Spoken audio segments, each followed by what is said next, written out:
Okay, my friend, just out today, listen to this, longest neck of any animal ever. New fossil analysis reveals dinosaur with a 50-foot neck. Unbelievable, look at that. Well, let's see if that is the longest neck of any creature ever. Okay, I'm not sure if dinosaurs were the dragons, but dragons were certainly creatures. And this is certainly more than 50 feet long, this dragon's neck. Now, you say, Roger, I don't see a dragon. Well, let me just point it out for you. This is all obscured up in here because he was attacking another animal down below, which I'll show you in a minute. But this is basically the outline of all of the dragon. And here is his throat that runs right down here. Well, that's scales. His throat actually is here. So this is his throat.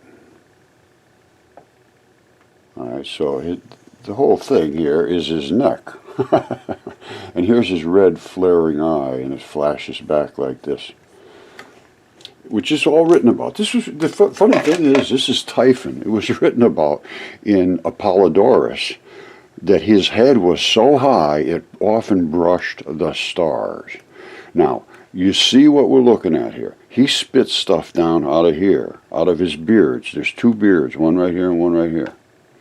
And they seem to be the source of the toxin, and that's where it came out, down here to hit a fish, which I will show you in a minute. But let's get back to the 50-foot neck. Let's do some measurements. Let's back out of here. I'll erase my drawings and we'll do some measurements on the longest neck of any creature that ever lived. Okay, warning, warning, warning. If you are adverse to a dead, decaying, decomposing human body, do not watch for the next minute or so.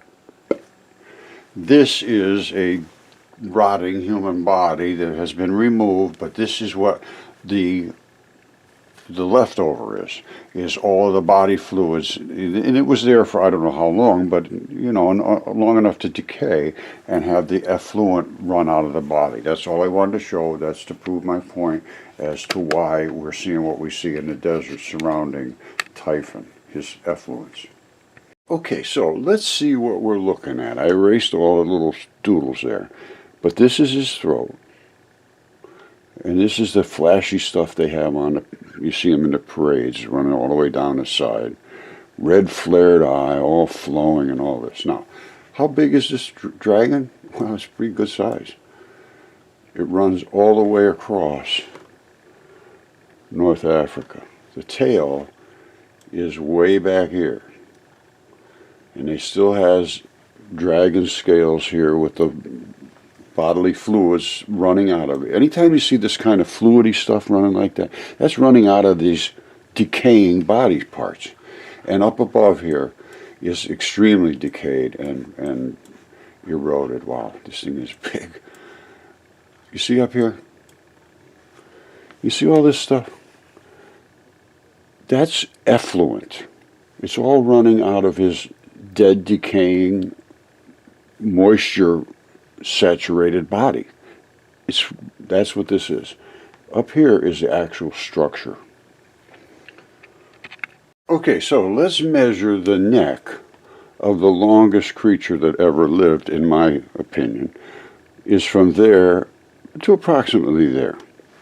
So let's drag our line down to there. And what do we see for a distance? 272 miles. That's a little longer than 50 feet. Now, two last things. I said he was attacking a giant fish. Here he is. Come in and look at it at your leisure. And his toxins that came out of his throat up here, I told you, from these beards. You see the beard right here? Whatever this toxin came out of here is totally noxious on steroids times 10. Look at this. That's what came out of his beards, right on his face, right below his red flared eye. Now, what did that toxin do? It hit this fish on the back, and it ate right through his vital flesh, so we can actually see his blood vessels. These are the blood vessels. These are arteries carrying major amounts of blood. These are the blood vessels that come down the sides. Off of them come down the capillaries that feed right into the veins. This is the vein where the end result of your blood feeds into the vein, drags it back up to the heart. That's what we're looking at here. This is actually arterial, network of blood vessels and so forth on that fish's back. So the 50-foot deal's done. He was attacking a fish. Let's close that case. Were dinosaurs avian creatures? Well, if dragons were avian creatures, then I would assume dinosaurs, birds, they all came from the same thing. And we know that they have feathers, because this has feathers. Even though you don't see feathers here a lot, you see scales. On his very tip of his tail, he has feathers. I was just looking at this, and I think these are precursors to feathers. You see the tail comes down here? It comes down here, and this is where I showed you the scales over here. You see the scales and the blood running out. It continues on, continues on, continues on. And then it turns like feathery and fluty at the very end. You see this stuff? This is still part of his tail. All of that is still part of his tail. And this is where it gets kind of fluty, almost like feathery. You see that? It's almost like feathery, only it's still dragon scaly looking. But it's like this. These are the ridges. Now, I think this might be pre-feathers. In other words, just before they really turn into feathers, they look like this. Because he's got it all over his back, too. These have the same things, like feathery-looking things, but they're not really feathers. I don't know what the hell they are. They're really crazy-looking things, but they're not feathers, and they're really not dragon scales either. The dragon scales we can see real easy. If you come way down to the end of these, some of them look quite a bit like feathers. Only not, you know what I mean?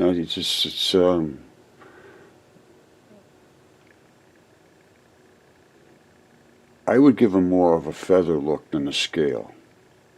Because here's what the scales look like.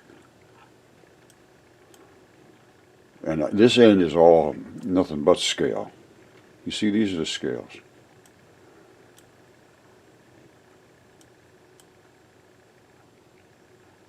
Let's just look down here. This is a good spot right here.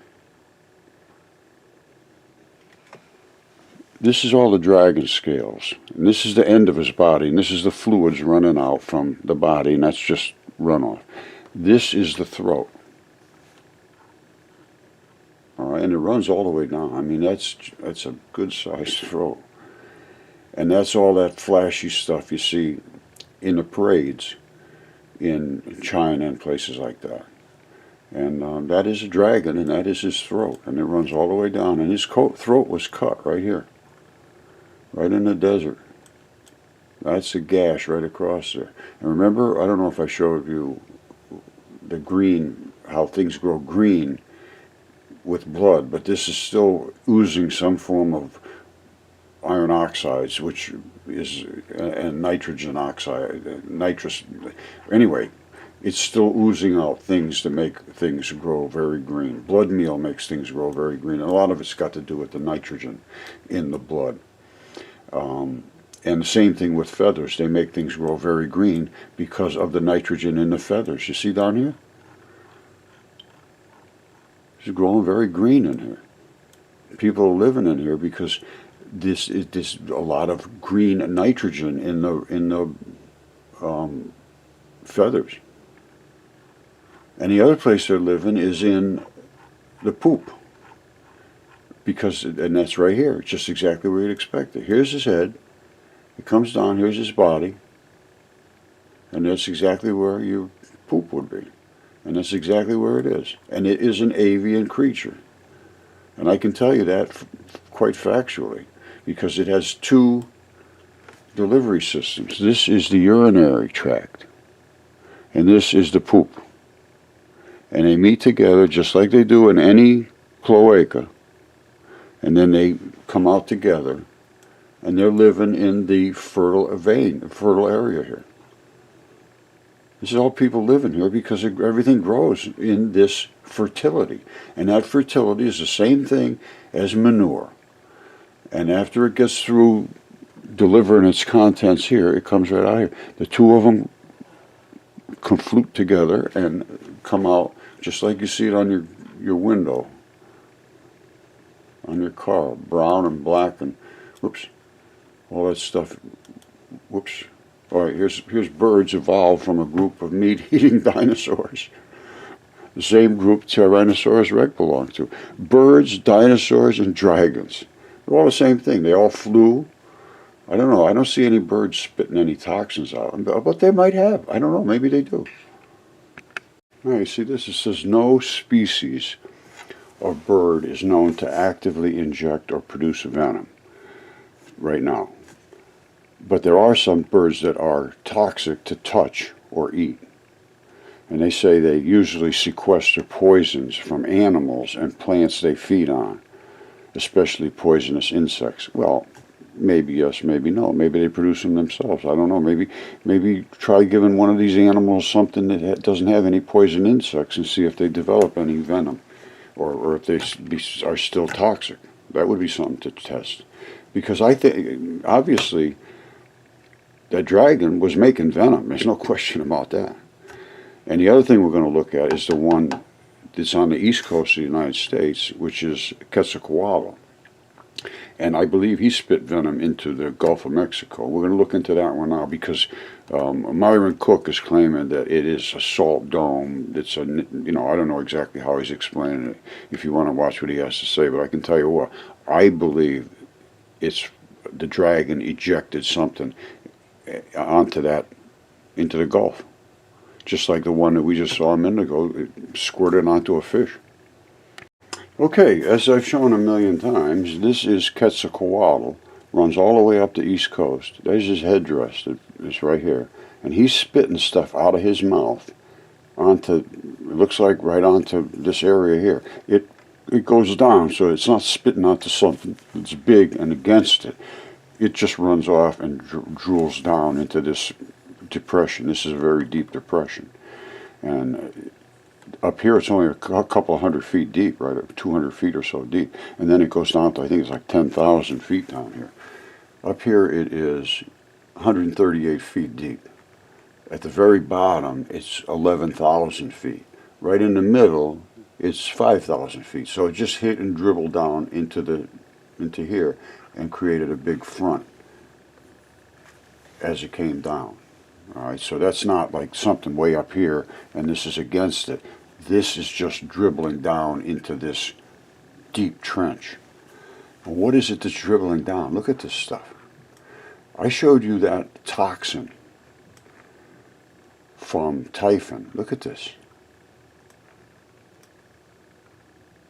What would cause these? Something similar to what Typhon was spitting out would give you some crazy looking stuff like this. These are not normal patterns. These are not normal. And at first when I looked at it, I said, oh, well, they got the same thing over here. I wonder what this is all about. So you just saw what you saw. So I came down here to look close. Nothing like it. Absolutely nothing like it. And here we're at 4,000 feet deep. This is just bumps. This is like a landslide, it looks to me. Or they also claimed that there was a meteorite that hit this area and caused havoc. That was there might have been a meteorite hit there and caused all this bumpiness. But there's nothing like this here. Totally, totally different. 100% different. This has some kind of structure to it. Some kind of a protein, gluey nastiness. Look at this. I don't know what it is, but it ain't normal. And it's coming right out of his mouth. You see it? All over that's Quetzalcoatl. And there's his headdress. I've shown Quetzal a million times. All right, these are from the Mayans or the Incans or somebody down there that left these glyphs and codex about this giant creature who is Quetzalcoatl. You saw him on the map. I can't account for the sizes, so don't ask me to account for that. I cannot. But he has the same beards here. He has the same plumed feather headdress. He runs just exactly like this all the way up the East Coast. His body snakes, which are identical to this. I mean, there's no difference whatsoever. And even the eye, even the way the eye comes down, it sort of snakes down, snaky looking. You know, he's a snake. I just want to point out a couple last things, sort of just firm it up. That's his head, runs all the way around here, and that's that snaky body, goes up all the way up the East Coast. These are the feathers that come off of his head, coming right out of Little Rock. And if you zoom in real close, you can actually see that they are indeed, indubitably, undoubtedly, unquestionably feathers. Now, what else can I verify here? Well, I can go up the East Coast and show his feathers exactly portrayed as the glyphs. This is it. This is the same. And the reason they're red, the green up here, is because of the feathers. They sell feather meal to make things grow green. These are the green mountains. And if you can't tell those are feathers, you know, I don't know, you got to do a little feather study. These don't have the ridges quite as pronounced because they're just saturated with greenness. I found a couple that you could see into them. I think maybe one right about here somewhere. You can't really see into it, but that's the ridge that goes right across the top of the feathers. This feather's laying like this, and that's that ridge, but it's growing green because green is just loves feathers, blood, and feathers. Those two things make everything grow extremely green. So that's Quetzalcoatl. He was verified in antiquity. He is certainly here. He has, in my mind, spit this same colored stuff in a plume out here that impacted here. Now, that's all salt. Apparently, they claim this is a salt dome. Now, did he spit out salt? What is salt? It's NaCl. Now, did he spit out just the chlorine part, or this is something I'd like to investigate what the actual chemical signature is here. Now, they've drilled cores through this, and it is salt, but salts come in many, many varieties because they attach the salts themselves, the Na and the Cls, bond together with a bunch of other things. So you end up getting pink Himalayan salt, you get all these Hawaiian salts, and they're all different colors. And that's because they have different transition metals. The transition metals make the colors. So I'd like to know what type of transition metals are in here, and whatever else we can learn from there. It's just, this is a learning experience. This is, I know it's shocking, but it's always recorded in history. Everything I'm showing you, even Typhon, is recorded in Apollodorus. If you want to look it up, it's Apollodorus 1.6.3. Simple as that. And when you get there, whoa, this is ancient Greek mythology, they called it. They thought it was all silly. Well, I'm here to tell you, virtually, I can't say everything, but there's a lot in there that verifies, and especially Typhon, because nobody would ever expect Typhon to be the size he is. He's like 1,200 miles, something like that long. And even Quetzal here, he's pretty long too, wasn't he?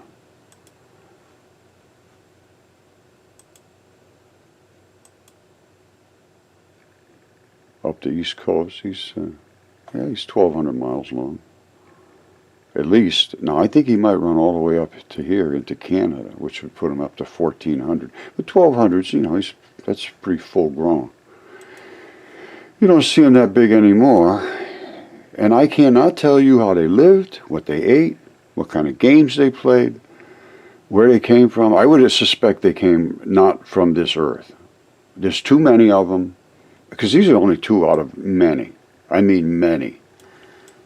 If you look around and you have a critical eye and you know what to look for, you will see dragons and snakes virtually everywhere. Now, Jesus said the earth was a body and a corpse. And I say it's completely covered with corpses. They're all over the globe. And some of them, like Scorpzilla here, have a scorpion pincher. And when this one died, it squirted out this would have been a big ball like this. It went and squirted out all that stuff over here. See a little trail coming down? That would have been here to inject into some other gigantic creature to kill him. Now, what this is all about, je ne sais pas. They did say in the ancient texts this kind of insanity was standard. Now, nobody in their right mind would ever consider this. The only reason I did was because I discovered giant human beings, and I fought like crazy with all the universities. I'm still fighting to this very day. They refuse to allow it to be seen. So when I realized how against reality the university system is, I started investigating what all the other things that were written about giants and dragons and monsters and this and that, and here they are. Here they are. So if you want to be led and told what to think and what to say in order to get by in the world, well, then this world is not for me. I'm telling you right now, this world is not my world. And I'm glad I figured that out before I had to decide, or where somebody else decided what world I'd be in the end. Because I certainly don't want to be amongst humanity that I've found. If the next one comes around, I'd certainly like to find another place to reside.